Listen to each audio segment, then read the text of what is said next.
When we faced the decision to close the building in the middle of March, there was a real heartbreak, really understanding what a loss that would be for so many people in the community.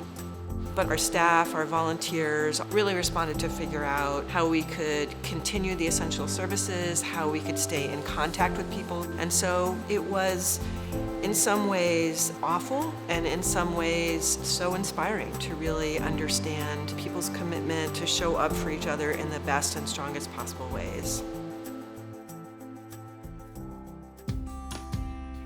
I think Host Homes came at the perfect time of a pandemic because it really just opened up so much community, so much comfort.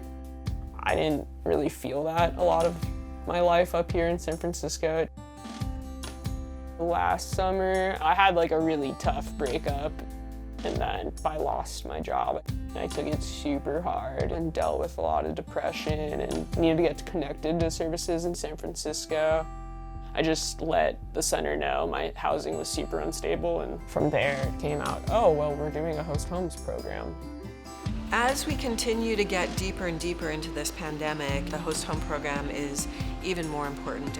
It creates an opportunity for folks to open not just their homes, but their families to a young person and invite them to live with them.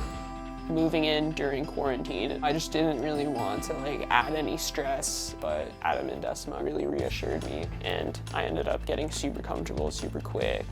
I think it's a really critical program, not just because it provides, of course, shelter, which is so important, but really create a place where people really can feel connected, can feel not just accepted, but appreciated and valued for who they are.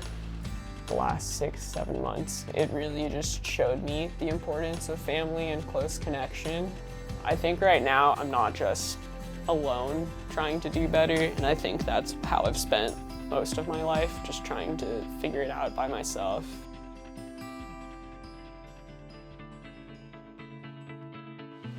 Understanding of what was happening around the pandemic, a lot of it was just really doubling down on our mission, which is really connecting people to resources and then also continuing to innovate and adapt those to what is possible today. We continue to do everything we can do remotely. We were able to move a lot of group activities online, been doing things like case management remotely, but we worked very hard to be able to have people come in the building and be safe. We spent weeks implementing all the protocols for safety to set up the services that were going to be available on site. And so we began to open our cyber center so people could come in and have access to computers. People could come in and meet with somebody for information referral. Our youth program teams have been coming on site to distribute things like PPE kits. We've been distributing food, clothing, camping supplies for people who are having to sleep on the streets. We feel like we have really been able to ensure that everybody in the community has the most possible access to the things that they need to survive over a long period of time. Growing up gay and black in a small town, you sometimes don't have the identity that you see for yourself.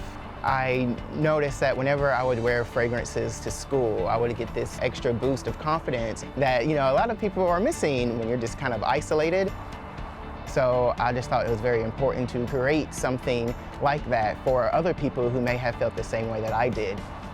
Overnight, the landscape for small businesses shifted 1,000%.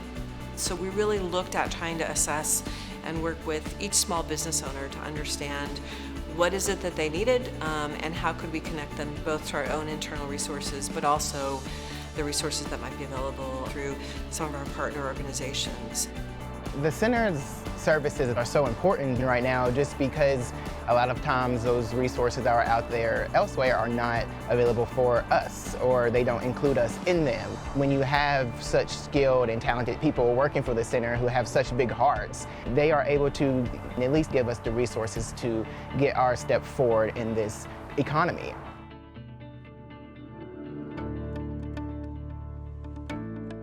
I had no idea these 5 people were going to come into my life and change it so dramatically.